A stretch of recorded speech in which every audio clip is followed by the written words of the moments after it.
নিজেকে always happy রাখতে চাও তাহলে কি করবে?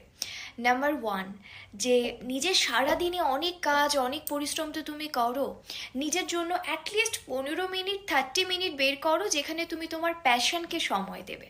ড্রয়িং হতে পারে, গান করা হতে পারে, কুকিং হতে পারে, বই পড়া হতে পারে, যা কিছু হতে পারে। নাম্বার টু, যারা আমাদের ভালো রাখে তাদের ভালো রাখবো।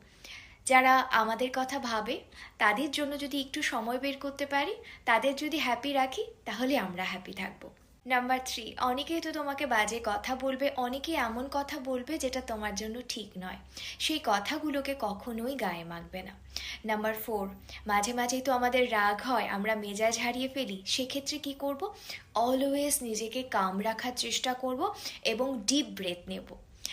যোগা, মেডিটেশন, প্রার্থনা, যেটা তুমি পছন্দ করো বা যেটাতে তুমি বিশ্বাস করো, সেই জিনিসগুলো